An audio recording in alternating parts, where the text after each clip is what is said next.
Hola, muy buen día para todos y bienvenidos a Experiencias, este punto de encuentro con los artistas del Teatro Metropolitano, los que hacen parte de la historia. Y nuestro personaje de hoy no solamente hace parte de la historia, sino del corazón del Teatro Metropolitano, con una carrera de más de 50 años, con triunfos por el mundo y con la doble condición de maestra. Por un lado, como intérprete de su instrumento, el piano, y también por el otro, por su extensa labor en la docencia.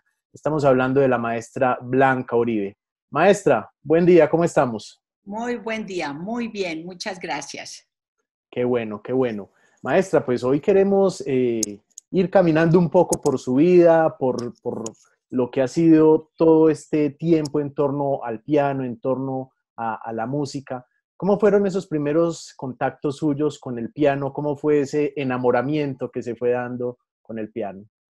Sí, mira, cuando me preguntan a mí eso, yo siempre digo que el piano me escogió a mí, porque yo tuve la gran suerte de estar rodeada, de nacer en el, El alrededor, seno, sí. en el seno de una familia musical donde pues mi papá fue un gran músico, los tíos, las tías y las reuniones siempre eran haciendo música y yo estaba muy chiquita, recuerdo 4 o 5 años, y a pesar de que yo adoraba cómo tocaba mi papá la flauta y yo era encantada, cuando había reuniones siempre me iba era a pararme al lado del piano y entonces siempre, no me iba al lado de la tía que tocaba el violín, sino que siempre me iba para el piano. Entonces, por eso pensaron que de pronto a la niña le gusta el piano y mi mamá no sé de dónde se consiguió un piano porque no teníamos piano en la casa y empecé a estudiar con mi abuelita, que era pianista. Entonces, de verdad que yo, cuando algunos alumnos me preguntan, maestra, ¿usted cómo decidió? Yo no decidí, el piano estuvo conmigo siempre, era lo más natural para mí, sí. Cuando menos se dio cuenta ya estaba sentada en él tocándolo. Ya estaba así. Claro que cuando íbamos a casa de los familiares que tenían piano, mis hermanos y yo siempre salíamos corriendo a ver quién llegaba primero a tocarlo, porque nosotros no lo teníamos. Y yo digo que mi hermano mayor obviamente siempre me ganaba. Y si yo ganaba, él se sentaba en la silla y me empujaba y me sacaba, porque nos encantaba tocar el piano, hasta que, bueno, ya lo tuvimos en la casa. Qué bien. Bueno, maestra, en esa condición, digamos que, ¿qué es lo importante que considera en el estudio del piano para un niño? Sí, mira, es tan importante el entorno, el acompañamiento de los padres y según la capacidad del niño, saber que sí hay que exigirles una disciplina. En el caso mío no fue un caso de uno ya a veces que los papás obligaban a los niños a 5 horas de estudio, no, 20 minutos, 25 minutos, yo tenía 6 años, 20 minutos. Y mi mamá que no sabía nada de música, pero amaba la música, se sentaba conmigo, porque a mí me encantaba tocar, pero así que me encantara ponerme a estudiar no era tanto lo que me gustaba. Pero entonces, inclusive yo cuento que a veces yo me saltaba media página para terminar más rápido. Y mi mamá me decía, eso como que no me pongo bien, seguro que tocaste todo, mira que yo no sé leer música, entonces yo ya me sentía toda penada, ay no, pobrecita mi mamá, entonces yo terminaba de tocar todo, pero me encantaba era sentarme a inventar a tocar, pero entonces sí fui muy afortunada que tuve el acompañamiento de mi mamá y así debería ser. Esto es una disciplina, son 20 minutos, hay que preparar la clase, acompañarlos y también obviamente depende tantísimo del profesor. Ahora yo estoy muy contenta que aquí tenemos excelentes maestros para niños que saben manejar, que saben enseñarles de manera que esto es como un juego, pero al mismo tiempo enseñándoles la disciplina y la postura de la mano y, en fin, muy buen trabajo se está haciendo ahora. Entonces, es muy importante el acompañamiento de los padres, sin duda alguna.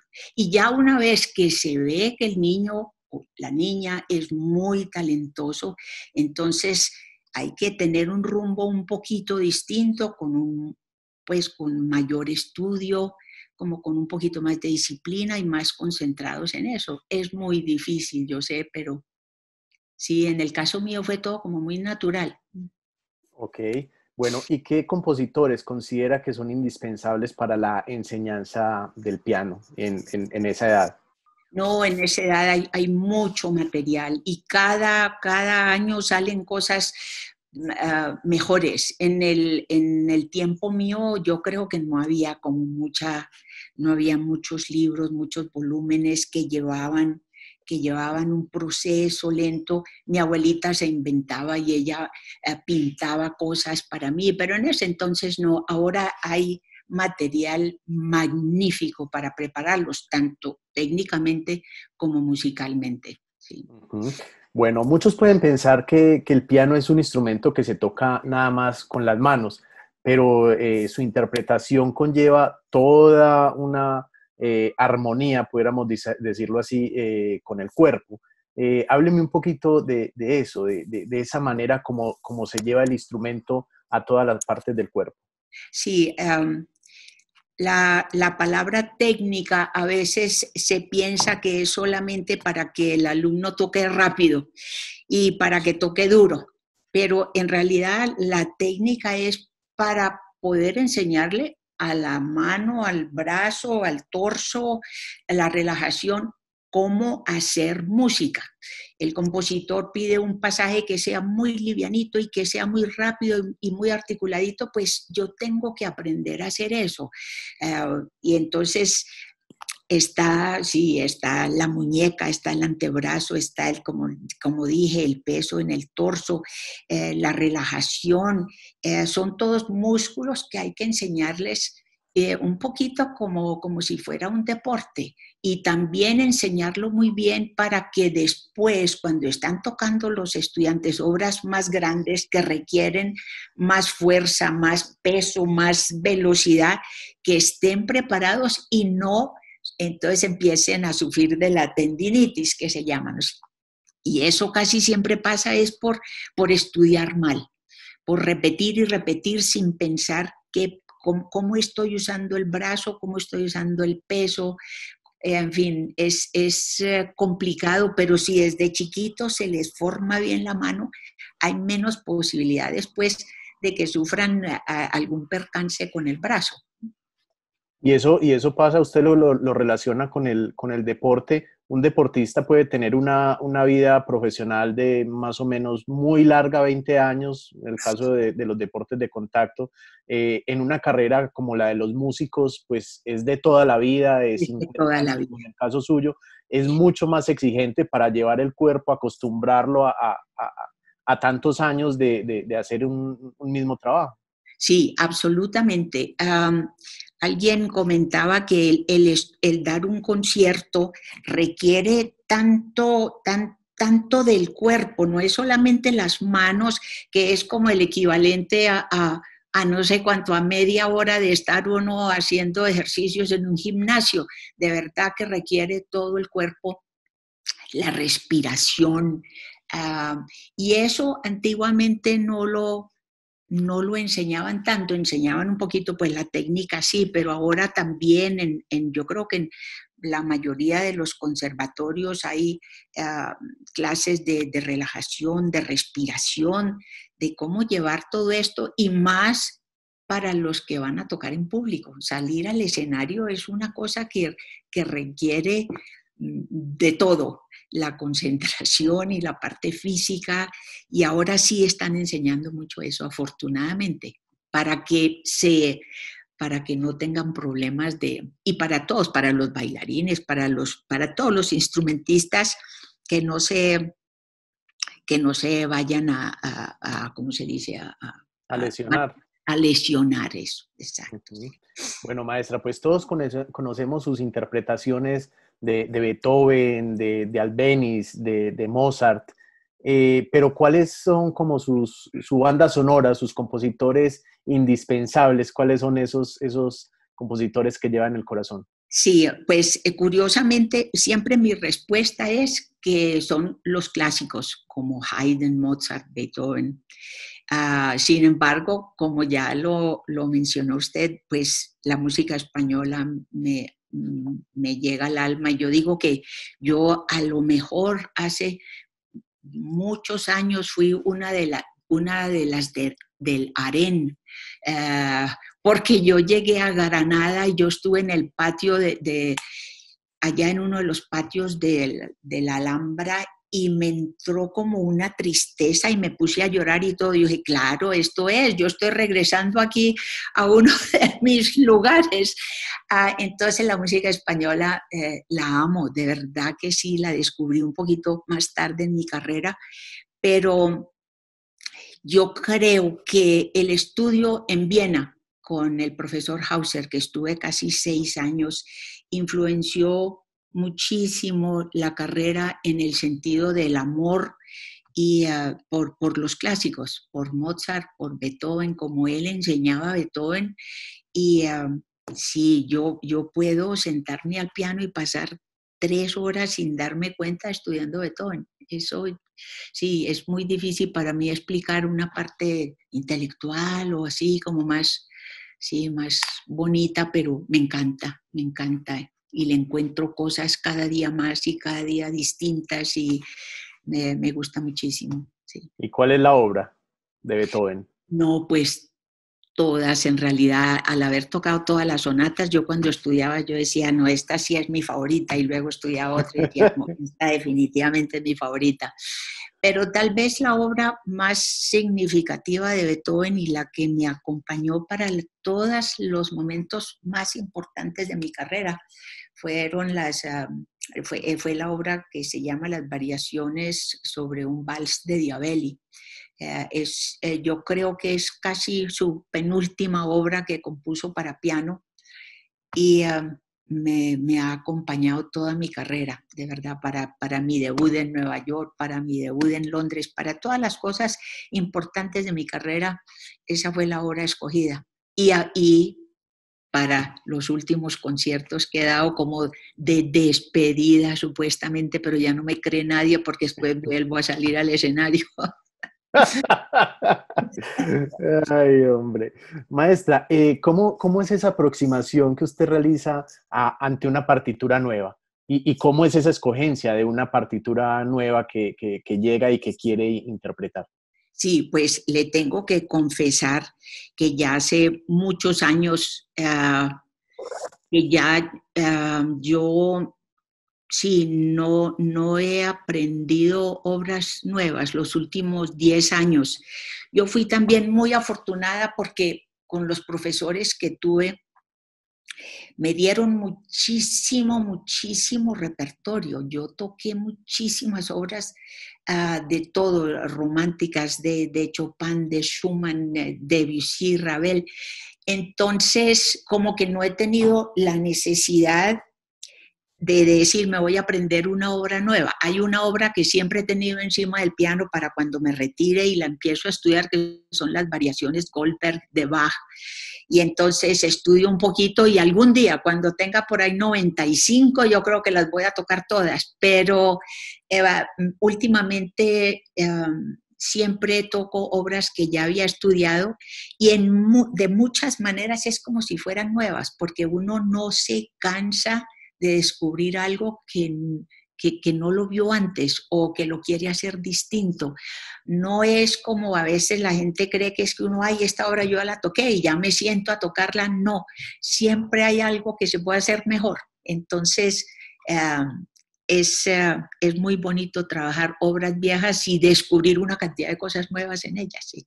Claro. Bueno, sabemos que cada compositor y cada periodo musical es todo un mundo, es todo Sí. un universo. ¿Usted cómo le explicaría al público que nos está viendo las principales diferencias que hay entre, por ejemplo, el clásico o un romántico o una obra del siglo XX? Sí, bueno, hablando de los clásicos, su forma es tan especial, tan estricta, las articulaciones, qué clase de pedal usa uno, también pensando en que, por ejemplo, Mozart, Haydn y al principio Beethoven usaban un instrumento que es muy distinto al de hoy, ¿cierto? Era un fortepiano que tenía sí, unas cualidades muy distintas a las que tienen ahora los grandes pianos de concierto. Entonces, el estilo, esa claridad, y eso es una de las cosas más difíciles en el repertorio. En los grandes concursos internacionales, ahora que llegan los jóvenes pianistas que tocan Rachmaninoff y tocan Liszt y tocan todo rápido, y eso es una cosa, a todos les exigen obras clásicas, porque como decía un colega, ahí se separan los niños de los hombres, ahí se ve quién de verdad sabe tocar el instrumento. Entonces, esa es una diferencia a tocar romántico, donde ya tú tienes más libertad, tiene mucho que ver con el pedal, con la sonoridad, con la diferencia en las frases. Lo otro es una estructura, aunque suene como que es muy, muy rígida, no es para nada rígida, pero hay que respetar el estilo. Y ya con el romántico ya está un poquito más libre, ya es una cosa, la música es completamente distinta. Y con la música contemporánea, yo siempre toqué bastante cuando estaba en Estados Unidos. Yo encontraba, cuando iba a hacer, digamos, una premiere de una obra, yo sentía una responsabilidad tremenda, porque si era la primera vez que la iba a escuchar el público, yo tenía que hacerlos que la entendieran y que les gustara. Porque si yo toco una sonata de Beethoven que la han oído por los grandes, pues bueno, no les gustó la mía, que siento mucho. Pero con una obra nueva que uno trae al público, yo siempre sentía una responsabilidad enorme de hacerla, que la entendieran, que les gustara, que la quisieran volver a oír. Y sí toqué bastante música contemporánea cuando estaba en Estados Unidos, pero, por ejemplo, cuando hice las 32 sonatas de Beethoven, obviamente que no había tiempo absolutamente para nada más. Y así ha sido mucho con el repertorio que me piden, pero sí, y es una manera de abordar el instrumento totalmente distinto también. Entonces, sí, obviamente la base que yo diría que es los clásicos tiene que estar ahí para poder tocar todo lo demás. Claro, claro. Siempre ha habido también una discusión en torno a eso, en torno al sentimiento que tenemos los latinos para interpretar, y hay como una diferencia que quiero que me explique si la ve tanto en este momento, no, digamos, entre los asiáticos, que son de esa técnica exuberante de velocidades y demás, versus los latinos que digamos, que como que le ponen más el corazón a las interpretaciones. ¿Cómo ve Sí, usted ese momento? sí, pues en una época siempre, por ejemplo, se decía que el pianista latinoamericano tal vez no era tan buen ejecutante de las obras de Brahms, por ejemplo. Había cierta, como que había una distancia, pero eso ahora se acabó. El, lo de los pianistas asiáticos, ahora que yo creo que en la China en este momento hay como 30 millones estudiando piano, ¿no es cierto?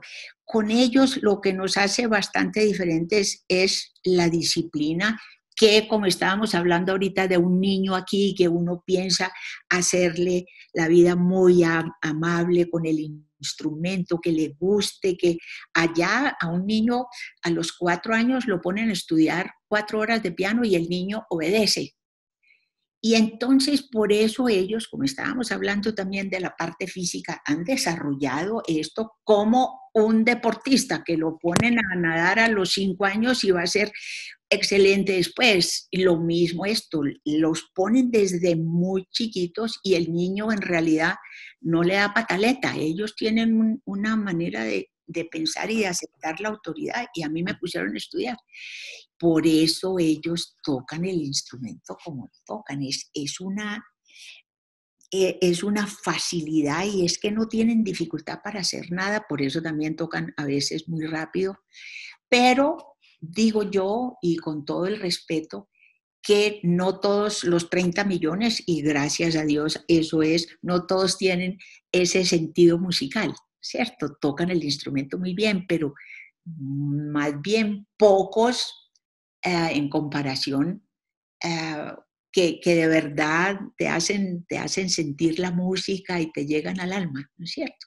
Entonces, la disciplina sí nos hace muy distintos y eso que ahora tengo que decir que mis alumnos son todos los alumnos con quien yo he trabajado, eso de que aquí somos muy indisciplinados, eso ya no, ahora sí son muy disciplinados, pero les toca luchar mucho, sí. Y en este momento hay alguna escuela, la escuela, no sé, estadounidense, la escuela europea, ¿hay algunas escuelas así genéricas, digamos, No, del piano en el mundo, sí, no? antes sí había, como cuando yo estaba estudiando en Viena, obviamente que sí, la escuela vienesa, que era obviamente especialista en los clásicos, y uno iba a Francia para estudiar la escuela francesa, que era distinto, pero ahora ya eso ya se volvió internacional por los profesores viajando a las distintas ciudades. La escuela Juilliard de Nueva York abrió una sede en la China, de manera que los profesores van allá. Ya es una cosa muy internacional, sí, sí. Ah, ok. Bueno, maestra, volvamos a su carrera, a su historia. ¿Cuál fue ese concierto memorable, inolvidable, que es el primero que se le viene a la cabeza como el más especial que dio? Ah, a ver, es tan difícil porque como uno siempre queda como más bien triste de que las cosas no salieron como le habría gustado y eso le pasa a todo el mundo. Afortunadamente no es uno nomás. Pero ah, del primer concierto que yo toqué cuando tenía 11 años, yo me acuerdo de estar en el escenario, pero yo no diría ni que fue que qué delicia haber estado en el escenario, ni qué horror que me estaba muriendo del susto, no, pero me acuerdo como una cosa muy normal. Y yo creo que para mí, por eso soy como muy centrada y porque nunca se me trató como el genio del piano, nada, como cuando yo estudiaba, yo llegaba a la casa, yo estudiaba mi concierto de Haydn y yo llegaba a la casa y mi hermano mayor tocaba el concierto de Haydn, pero con ritmo de mambo. Entonces yo me ponía furiosa, pero yo digo que eso pues como que me puso siempre los pies en la tierra. Um, Tal vez recuerdo en este momento más los conciertos de despedida y obviamente, y no porque esté hablando con usted, pero el homenaje en el Teatro Metropolitano el año pasado fue muy especial, ¿sí? Que Sí, lo ese sigo, concierto fue muy que lo lindo. sigo recordando, que lo voy a recordar siempre, ¿sí? Porque estaba también acompañada de muchísimos colegas, que cuando los colegas les gusta lo que uno hace, no hay cosa más agradable, aunque yo les digo a ellos que me oyen con el corazón y no con los oídos, entonces por eso les gusta tanto. Igual que la familia, fue un concierto muy lindo, muy bonito que no lo olvidaré, sí. En Bogotá, también en la sala Luis Ángel Arango, un mes antes también un concierto como de despedida con todos los pianistas de Bogotá estaban presentes, también muy bonito, sí. Maestra, ¿qué es lo más bonito que le ha dejado su carrera musical? Pues el conocer tantísimos colegas extraordinarios, sí, la mayoría de los amigos, eso que le dicen a uno que cuando yo fui a la Juilliard, que no, que en Juilliard todos los amigos quieren es enterrarte el cuchillo por la espalda y no sé qué. Y los amigos, hoy nomás estuve hablando con amigos de esa época, somos amigos de toda la vida, algunos tienen unas carreras internacionales maravillosas, pero es como una hermandad de pianistas, lo mismo con los colegas acá. Eso es lo más bonito, ese contacto y ni hablar pues con los alumnos, eso sí son todos mis hijos putativos, tengo muchísimos. Y ya tengo Ujú. nietos putativos y bisnietos putativos. Sí, ese Qué bien. contacto humano porque es uno con uno, el estudiante no son 30 40 sino un alumno sentado al piano, ¿cierto? Una alumna. Entonces, eso ha sido una riqueza maravillosa en mi vida, sí. Bueno, y precisamente le quería preguntar sobre eso, sobre esos alumnos, sobre esa historia que ha dejado. ¿Qué le llena más? ¿Haber hecho esta carrera con la música como intérprete, solista, en fin? ¿O haber dejado esa semilla, esa huella en tantas personas y en tantos estudiantes de piano? Sí, yo creo que lo segundo, sin lugar a dudas, porque ha habido, sí, muchas experiencias muy lindas y el cariño y verlos progresar y verlos salir adelante y estar en contacto con ellos, no importa dónde estén, me escriben, me preguntan, me mandan videos. Entonces, y lo que uno aprende cuando está enseñando, porque le tienes que mostrar te tienes que mostrar y enseñar a un alumno cómo hacer ciertas cosas que tal vez a uno le habían venido como de una forma más natural o que uno no se haya puesto como a pensarlas. Y esto lo hace a uno reflexionar sobre también cómo hace uno las cosas, cómo hace uno la música, ¿cierto? Y exigirse, yo trato al máximo de que lo más importante es hacer música y que por eso tienen que estudiar también la técnica, ¿no es cierto? Pero primero está la música. Y así creo que es más fácil para ellos tratar de cómo mueven el brazo, cómo mueven esto, es porque estamos buscando una solución, estamos buscando una frase, un color, el manejo del pedal. Me ha dejado muchísimo y la compañía de ellos y el cariño y el agradecimiento es impresionante. ¿Cuántos jóvenes profesionales, pianistas, considera que más o menos puede haber formado usted? No sabría decirle porque es que yo enseñé en los Estados Unidos 36 años en una universidad y, y no sé, tengo una que está de profesora en la Academia de Viena, que da música de cámara. Tengo otros que se quedaron enseñando en Estados Unidos. Tengo una que se volvió una cantante muy, muy reconocida en Estados Unidos en una época. Y también estudiantes, sobre todo allá en Estados Unidos, que se volvieron médicos y musicólogos y, en fin, otras carreras, pero que el piano todavía los acompaña. Ujú. Yo les pedí a los que se iban a volver doctores que por favor necesitaba geriatras rápidamente. Pues parece que no. Pues todavía no, pero ya están todos listos para atender. Qué bien, qué bien. Bueno, maestra, y finalmente, pues la frase con la que estamos terminando toda esta serie de charlas con nuestros invitados es una pregunta en la que les estamos interrogando acerca de, para usted, ¿qué es esencial? Para usted, ¿qué es esencial en la música, en la vida, en este momento? Como quiera expresarnos su respuesta. Sí, no, yo creo que lo esencial es ser un buen ser humano en tratar de ayudar en estas circunstancias a tantísima gente que lo necesita y no solamente en la parte económica, que hay gente que está sin comer, pero también cuando están depresivos y sí, mostrar que uno está ahí para lo que se necesite.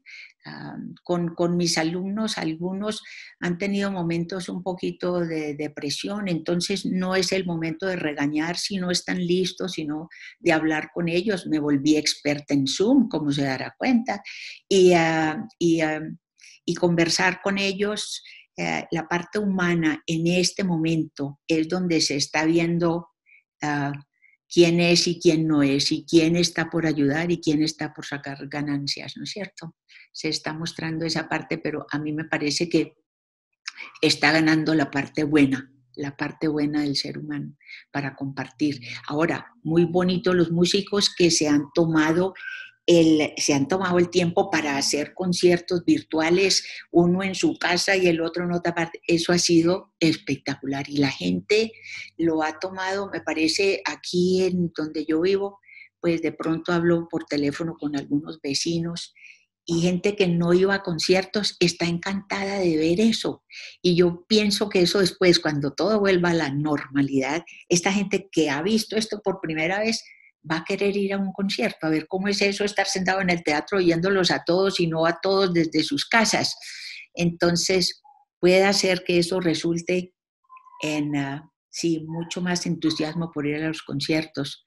Yo he ido mucho a museos, pero eso de poder ir al Hermitage desde mi casa, que fue el único museo de los que yo quería que no pude ir a conocer, eso es una cosa extraordinaria. Entonces, todo eso que nos están poniendo al alcance es una cosa humana muy bonita. ¿Sí?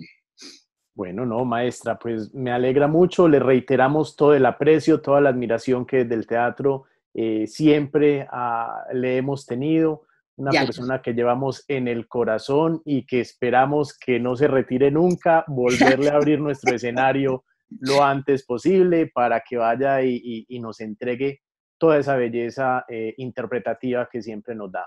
Muchísimas gracias a ustedes y a todo el personal del teatro, que son absolutamente maravillosos y unos seres humanos muy bellos. A todos que les deseo todo lo mejor, mucha salud y hasta pronto. Allá volveré de pronto a dar otro concierto de despedida. Ojalá que así sea. Maestro, un abrazo y hasta pronto. Gracias, hasta pronto.